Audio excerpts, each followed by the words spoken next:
농촌의 일상을 체험하고 수확한 농산물도 함께 먹어보며 힐링하는 농촌 체험 관광. 농협 네트워크스는 농가 소득 5천만 원 달성을 위해 농업인과 함께합니다.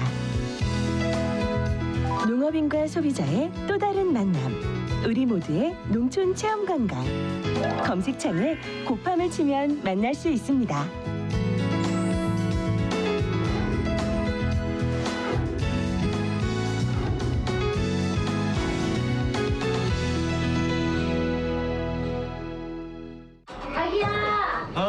우리 이유식재료 사야 된다. 알았어. 어디가? 슈퍼. 거길 왜 가? 진이야. 네. 롯데 슈퍼에서 소고기 담아줘. 구매력이 있는 유기농 소고기를 담았습니다. 이런 것도 돼? 아보카도랑 당근도. 내가 담아놨지. 진이야, 주문해줘. 말로 주문하고 눈으로 확인하는 기가진이. 육아로 바쁜 부부에게 오늘의 기술 KT. 롯데슈퍼 당일 배송입니다. 계좌 확인해줘. 은행과 기술이 스마트하게 한편이 된 NH 스마트 뱅킹 원업. 은행의 모든 것을 한 번에 편하게. 저와 한편 하실래요? 은행을 은행보다 스마트하게. NH 스마트 뱅킹 원업. 여러분 안녕하십니까? NBS 뉴스 24입니다. 최근 양파 주산지에서는 양파 산지 폐기가 한창입니다. 작황 호조로 공급이 크게 과잉되자 양파를 수확하지 않고 밭에서 갈아엎는 겁니다. 네, 그런데도 양파값이 바닥세를 이어가 농민들의 시름이 깊어지는 상황인데요. 산지에선 현 수준의 대책으로는 양파값 지지의 실효성을 거두기는 힘들다며 정부에 보다 강력한 추가 대책을 요구하고 있습니다. 강창호 기자가 전남 무안군의 양파 농가들을 만나봤습니다. 한창 양파를 수확해야 할 시기지만 양파밭에는 수확 작업을 하는 인부들이 보이지 않습니다. 대신 트랙터가 연신 양파밭을 갈아엎고 있습니다.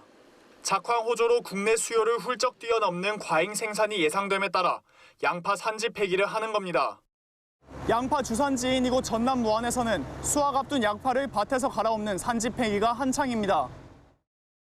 양파 농사만 30년 넘게 짓고 있는 임병조 씨. 양파밭을 가로지르는 트랙터를 보며 안타까운 표정을 숨기지 못합니다. 가슴이 아프지요. 농사 지쳐가지고 져순다는 것이 보통 문제가 아닙니다. 산지 폐기가 진행되고 있지만 양파값은 반등할 기미가 보이지 않습니다. 임 씨의 마음이 더욱 타들어가는 이유입니다. 어렸을 때 시장 조사를 해가지고 그때 폐기를 하든가 또 수량을 맞춰서 해야 되니까 지금 너무 커가지고 해버리니까 그렇고 많이 지장은 없으라고 봅니다. 실제로 서울 가락시장 양파 경락값은 최근 1kg당 400원 선이 무너졌습니다. 지난해와 평년 가격과 비교하면 가격이 절반에 불과한 겁니다. 산지에서는 정부가 더 일찍 양파 수급 안정 대책을 마련했어야 한다고 말합니다. 양파가 생육이 되기 전에 2월 달이나 초에 했으면은 농가에 영농비가 덜 들어가고 또 농가에 다른 작물을 심을 수 있는 기회가 있을 텐데. 양파 산지 폐기 시점이 너무 늦었을 뿐더러 수급 불균형을 해결할 만큼 충분하지 않다는 게 농민들의 하소연입니다. 양파 풍년으로 생산 과잉이 예상되자 정부가 두 차례에 걸쳐 모두 2만 4천 톤 규모의 양파를 시장 격리했습니다. 농협도 지자체와 함께 총 5만 톤 규모를 시장 격리했지만 산지에선 이 물량으로는 가격 회복에 역부족이라는 반응입니다. 지금 정부 대책이 여러 번 있었음에도 불구하고 시장 가격은 반응을 하지 않고 오히려 떨어지는 현상을 나타내고 있거든요. 그래서 정부에서는 보다 적극적으로 이 수매 시기를 앞당기고 또 그 수매 물량을 늘려서 적극적으로 좀 대처를 해야 된다, 이런 생각입니다. 양파 농민들은 현 수준의 대책으론 양파값을 안정시키기에 무리라고 호소합니다. 양파 수급 불균형을 해결하기 위한 정부의 보다 강력한 추가 대책이 시급해 보입니다. MBS 뉴스 강창호입니다. 역대급 양파 과잉 생산으로 어려움을 겪고 있는 농가들을 지원하고자 양파 주산지 지자체들이 팔을 걷어붙였습니다.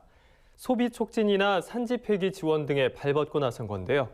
하지만 중앙정부는 지자체와는 달리 양파 대란 수습에 미온적이라는 비판이 나오고 있어 주산지 여야 의원들이 대책 마련을 주문하고 나섰습니다.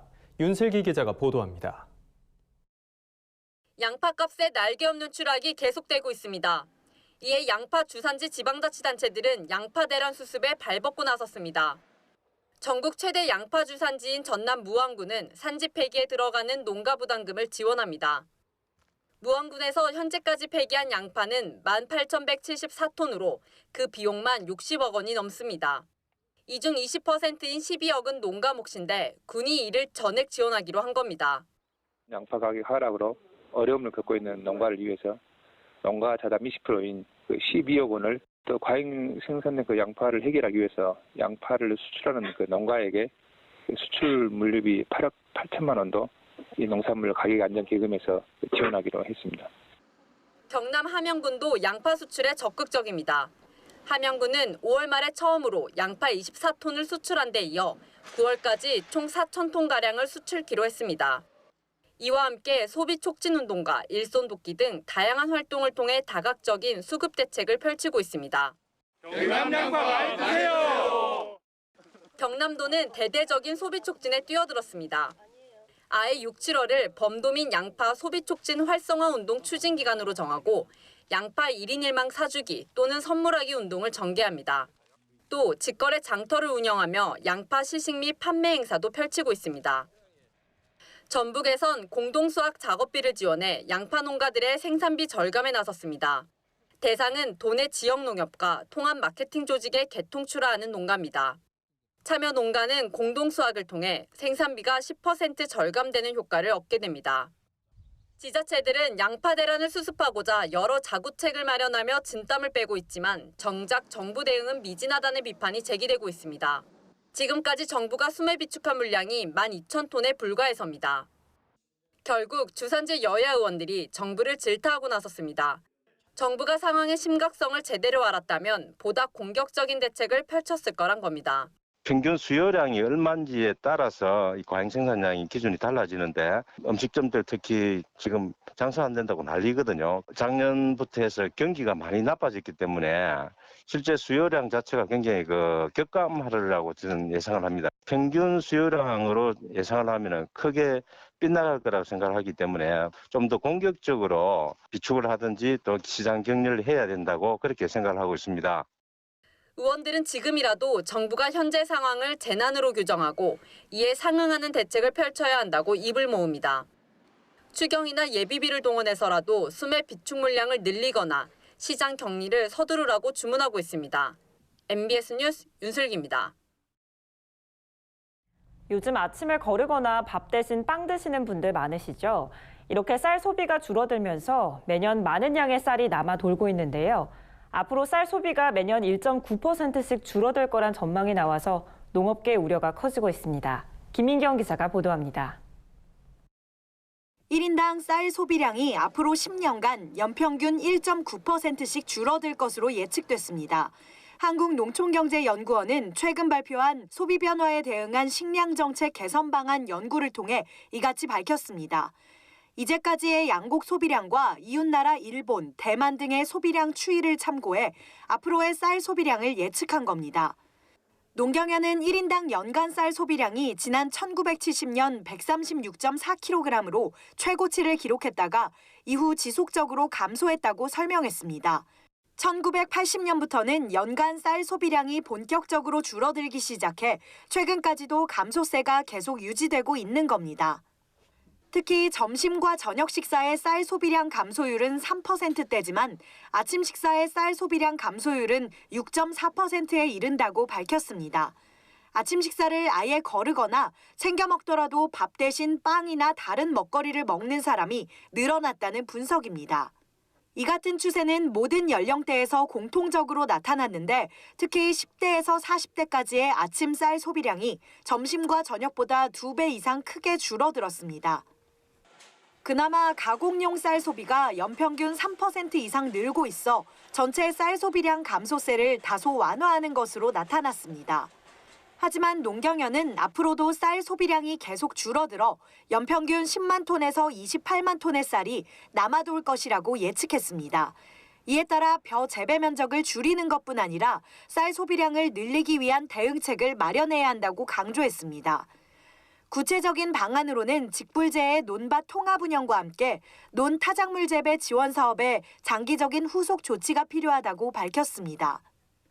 쌀 소비는 식생활 패턴에 대한 문제이기 때문에 최근에 소비가 확대되고 있는 햇반이나 도시락 등 간편식 가공용 쌀 수요에 대응한 정책이 필요한데요. 주로 품종이나 재배 기술 개발을 통해서 이러한 수요에 대응할 필요가 있고 현대인들의 생활 방식에 따라 쌀 소비 행태가 변화하고 있는 만큼 이에 맞게 쌀 소비를 늘리기 위한 보다 실질적인 대책이 마련돼야 할 것으로 보입니다. NBS 뉴스 김인경입니다. 옷차림이 가벼워지는 계절이다 보니 다이어트에 신경 쓰시는 분들 많을 텐데요. 최근 검은 콩이나 흑미와 같은 블랙푸드가 여성의 복부 비만을 줄여준다는 결과가 나와 주목받고 있습니다. 이현경 기자가 보도합니다. 최근 성인들의 복부 비만율이 점점 높아지고 있다는 연구 결과가 나왔습니다. 질병관리본부가 실시한 국민건강영양조사 자료에 따르면 최근 5년간 20세 이상 성인의 복부 비만 유병률이 2013년 22.1%에서 2017년 27.4%로 나타나 꾸준히 증가하는 추세를 보이고 있습니다. 복부 비만은 심혈관계 질환과 당뇨 등 대사증후군 발병 요인 중 하나이기 때문에 특별한 예방과 관리가 필요합니다. 그런데 최근 검은 콩과 흑미와 같은 블랙푸드가 성인 여성의 허리둘레와 복부 비만의 위험을 낮추는 데 효과가 있다는 연구 결과가 나와 주목을 받고 있습니다. 한국식품연구원 정상원 연구원팀은 국민건강영양조사 자료를 이용해 일상 식생활에서 블랙푸드 섭취와 복부 비만의 연관성을 분석했습니다. 그 결과 블랙푸드를 많이 섭취하는 성인 여성이 그렇지 않은 성인 여성에 비해 허리둘레가 작았고 복부 비만의 위험성이 25% 감소했다고 밝혔습니다. 특히 검은 콩을 많이 섭취하는 성인 여성의 복부 비만 위험성은 29% 감소했다고 연구팀은 전했습니다. 블랙푸드는 검은 콩과 흑미처럼 검은색을 띠는 자연식품으로 검은색을 내는 안토시아닌 성분이 비타민 등의 다른 성분과 상호작용을 해 복부 지방 축적을 저해하는 작용을 하는 것으로 알려졌습니다. 블랙푸드는 항산화 성분이라고 알려진 안토시아닌이나 또 그 외 파이토케미컬, 섬유소, 비타민 이런 성분들이 많이 있는데요. 이러한 성분들이 지질 축적을 억제를 하고 이러한 것들이 복부 비만을 감소시키는 데 도움이 되는 것으로 보입니다. 우리나라 성인의 평균 블랙푸드 섭취량은 1일 30.1g으로 남성 25.6g, 여성이 34.5g을 섭취해 남성보다 여성이 블랙푸드를 더 많이 먹는 것으로 나타났습니다.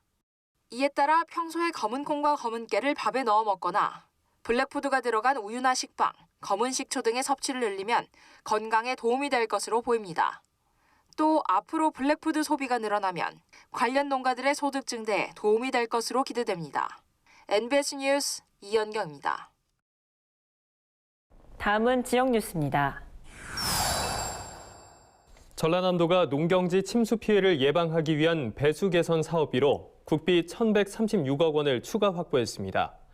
배수 개선 사업은 홍수가 발생했을 때 침수 피해가 되풀이되는 50헥타르 이상 저지대 농경지에 배수장 같은 기반 시설을 설치해 재해를 예방하기 위한 사업입니다. 앞서 도는 올해 배수 개선 사업비로 477억 원을 확보해 광양 선소와 무안 중등포 등 28개 지구에서 배수장과 배수로 등을 설치하고 저지대 매립을 시행한 바 있습니다. 충남도 농업기술원은 최근 논산 딸기의 수출 확대 전략을 마련하기 위한 포럼을 개최했습니다. 도 농기원 관계자와 전문가 100여 명이 참석한 이번 행사는 최근 육성된 킹스베리와 써니베리, 쑥향, 금실 등 다양한 품종의 딸기를 수출하기 위해서 어떤 노력이 필요한지 함께 고민하고 소통하는 자리가 됐습니다. 도 농기원은 포럼에서 논의한 내용을 바탕으로 다양한 품종의 딸기를 개발하기 위한 연구를 지속적으로 추진해 나갈 계획입니다. 강원도는 축산물의 부패, 변질로 인한 식중독 사고를 대비하고자 도내 축산물 영업장을 대상으로 강도 높은 위생 점검을 실시할 계획입니다. 특히 여름철에 많이 소비되는 축산물과 닭, 오리, 달걀 등을 이용한 가공식품 제조업체 등 총 200여 개소를 무작위로 선정해 점검할 예정이며 시군 간의 합동 점검반을 편성해 불시에 교차 점검을 실시하기로 했습니다. 도는 이번 점검에서 적발되는 업체에 대해 영업 정지와 과태료 등 강력한 행정 처분을 실시하겠다고 밝혔습니다. 경상남도는 최근 양봉 농가의 소득 안정을 위한 지원 사업에 총 14억 7천만 원을 투입할 계획이라고 밝혔습니다. 이 지원금은 양봉산물 정보 제공, 토종벌 육성 사업, 그리고 신품종 벌 보급용 벌통 지원 사업 등 총 6개 사업에 쓰일 예정입니다. 도는 이번 사업을 통해 양봉 농가의 양봉 관련 기자재를 지원하고 양봉 산업 선진화와 생산비 절감을 이끌어 양봉 농가의 경영 안정화를 꾀한다는 계획입니다. 농민들이 안정된 노후를 맞이하려면 어떤 준비가 필요할지 함께 고민해보는 100세 시대 노후 재테크 시간입니다. NH투자증권 100세 시대 연구소와 함께 농민들이 꼭 알아둬야 할 노후 재테크 요령을 함께 알아보겠습니다. 네, 오늘은 노후 대비의 기본이라고 할 수 있는 국민연금이 무엇인지 또 어떤 장점이 있는지 자세히 알아보겠습니다.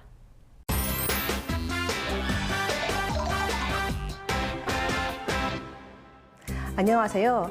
NH투자증권 100세 시대 연구소의 책임연구원 김은혜입니다. 오늘부터는 노후 대비의 기본, 국민연금에 대해서 알아보겠습니다.